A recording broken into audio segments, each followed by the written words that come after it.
Eventualmente na sua vida você vai chegar na conclusão que a única pessoa que você está competindo é você mesmo. E quando você entende isso, por consequência você liga menos para o que outra pessoa está fazendo. Sabe aquele ditado de que a grama do vizinho é sempre mais verde? Quando você entende que a vida não é uma corrida e não existe competição com outras pessoas, quando você sabe do seu próprio potencial, você não se importa com nada além de conseguir chegar onde você sabe que pode chegar. Você não se importa justamente com a grama do vizinho. Confia em mim, quando você põe isso na cabeça, tudo fica mais tranquilo. É por isso que vez ou outra eu vejo alguém encarando tudo como uma grande competição. Eu imagino que não tem sentimento pior pra alguém do que você estar numa competição secreta e ainda tá perdendo. Eu gosto muito de observar algumas situações e saber o que eu posso aprender com aquilo, o que dá pra tirar de uma experiência. E é por isso que eu vou te contar uma história hoje que me ensinou muito e quem sabe não te ajuda também. Ensina o porquê você não deve encarar qualquer coisa como uma competição, porque às vezes você soa meio patético. Um dos artistas que eu levo como inspiração é o Pharrell. Você talvez conheça ele por Rap ou Beautiful ou alguma outra música assim,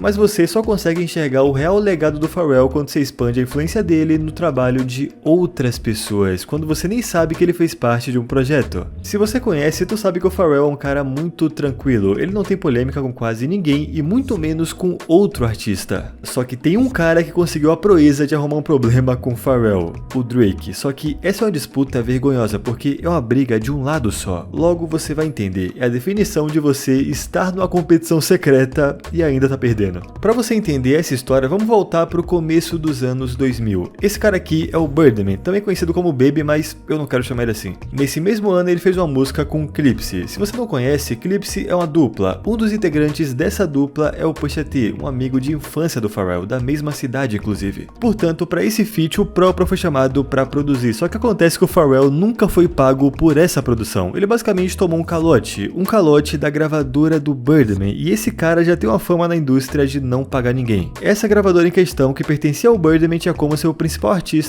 o Lil Wayne. Eles eram meio que pai e filho da música. E na cultura hip hop é muito comum que se você tem um problema com um integrante de tal grupo, o coletivo inteiro meio que se volta contra você, porque é o sentimento de união. Por isso escute pra você não se perder, vamos lá. O Birdman não pagou o Pharrell, o Pusha, que é amigo do Pharrell, passou a atacar o Birdman por isso. O Lil Wayne, que era praticamente um filho do Birdman, comprou a briga do seu mentor, ao mesmo tempo que tinha um outro artista aparecendo que tinha o próprio Lil Wayne como referência. Esse artista era o Drake. Portanto, o Drake comprou a briga do Lil Wayne porque o Lil Wayne comprou a briga do cara que tava acima dele. O problema é que de todos esses que eu citei até aqui, só tem um cara que é conhecido por ser muito inseguro e não conseguir deixar coisas do passado no passado. Pra você ter ideia, até hoje tem música do Lil Wayne com Pharrell, o que prova que ninguém ali guarda rancor, mas o Drake é outra história. Desde 2012 ele foi fazendo o que ele sabe fazer de melhor, o clássico Sneak Diss, que é você soltar indireta, atacar uma pessoa sem citar o nome dela. Então, vez ou outra, o Drake soltava uma indireta pro Pusha e pro Pharrell. Só que agora você tem que entender uma coisa, esses dois são melhores amigos, porém de personalidades totalmente diferentes. O Pharrell não se importa com treta, ele não liga pra esse tipo de coisa e prefere depositar sua energia em criatividade. Não é à toa que ele já fez uma porrada de coisa que você talvez não saiba. Como por exemplo, essa música do McDonald's saiu da cabeça do Pharrell.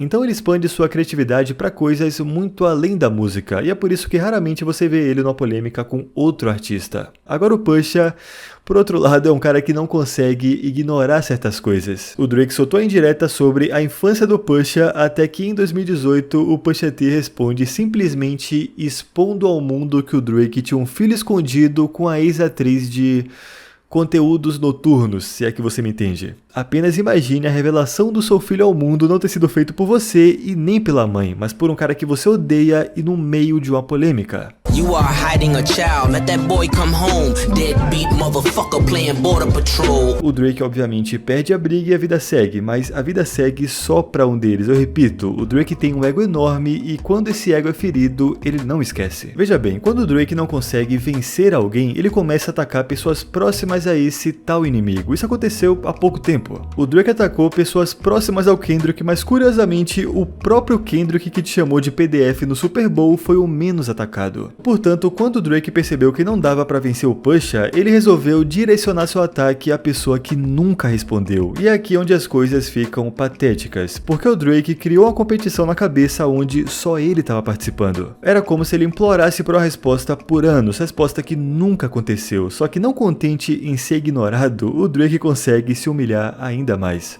Em 2022, o Pharrell lança a plataforma Jupiter, que basicamente é um leilão de coisas exclusivas aberto para qualquer um. No lançamento, ele vendeu suas correntes icônicas e todo o dinheiro seria investido na sua ONG, que tem como propósito ajudar jovens da periferia a crescer através do empreendimento. Por isso, toda a ideia por trás do leilão e dos itens que o Pharrell vendeu é muito maneira. E adivinha só quem comprou todas as correntes? O Drake. E agora eu vou te explicar uma coisa que o próprio Drake não entende. Na cultura hip hop, na cultura das ruas, roubar a corrente de alguém é uma humilhação. Imagina que você não gosta de um cara, você cai na porrada com ele, pega a corrente e começa a usar. O outro cara fica com a imagem ruim, é um sinal de fraqueza. O cara ganhou de você e ainda tá usando o item que era seu. Entende onde eu quero chegar? O Drake comprou as correntes do Pharrell, mas como ele não entende muito a cultura, ele começou a aparecer nos clipes ostentando a corrente porque na cabeça do Drake isso era um ataque ao Pharrell, era como se o Drake estivesse humilhando ele, só que não faz sentido, porque o Drake não roubou as correntes, ele pagou pelo item que o próprio Pharrell estava vendendo. Ele queria se desfazer das correntes e achou um comprador, por isso quando o Drake apareceu num clipe mostrando a corrente, ninguém entendeu como um ataque, porque não tem sentido. Mas não contente em passar um clipe inteiro mostrando a corrente que você comprou, o Drake participa do álbum do Travis Scott, e lá ele dedica sua participação a atacar o Pharrell.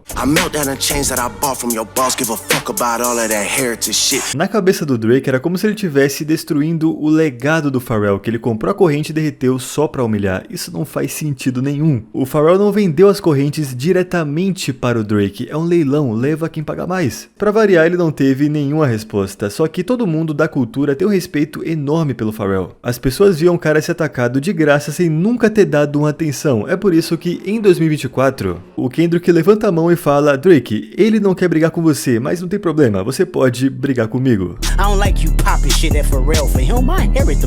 Durante essa disputa, você percebe como na cabeça do Aubrey ele tinha o legado do Pharrell na sua casa, o suposto legado que o cara vendeu no leilão. Não é possível, mano. Imagine você atacar alguém por anos, implorando por uma resposta que nunca aconteceu, e daí vem outro cara, compra a briga da pessoa que você quer atenção e de quebra te humilha da pior forma possível. Só que finalmente, depois de anos, o Drake teve uma resposta. Quando foi eleito designer do ano, numa entrevista, o Pharrell foi perguntado o que ele achava do Drake ter comprado as correntes. Ele diz que não acha nada, que quando você deixa algo ir, você se livra tanto do apego físico quanto do apego emocional. Ele comentou que se sentiu mais livre quando se desfez das correntes, porque lembrava uma versão dele que não existia mais, uma versão mais jovem e mais egocêntrica. Por isso, quando decidiu vender, ele também se desfez do sentimento que tinha por elas. O entrevistador até tenta forçar a barra e pergunta se o Pharrell não ficou incomodado, e a resposta foi um simples não. Na opinião dele, o Drake é um fã da música e da história por trás das correntes, e ele acha que foi esse o motivo da compra. O cara simplesmente não se importa. Ele trata o Drake como se fosse um fã. E se você acha que acabou aqui, esse ano o Drake lançou Iceman, e pra variar ele levanta mais uma vez a questão das correntes numa música, só que ele não se decide entre não se importar com o item que ele comprou ou ficar possessivo com aquilo. 4 anos depois de ganhar um leilão, o cara continua falando sobre isso porque na cabeça dele, ele realmente acha que tá humilhando o Pharrell. É a definição do conceito de estar numa competição em segredo e ainda tá perdendo. É por isso que eu sempre tento tirar algo pra minha vida quando eu vejo algumas situações que envolvem outras pessoas. Esse é um exemplo claro de como a vaidade e o ego pode se voltar contra você.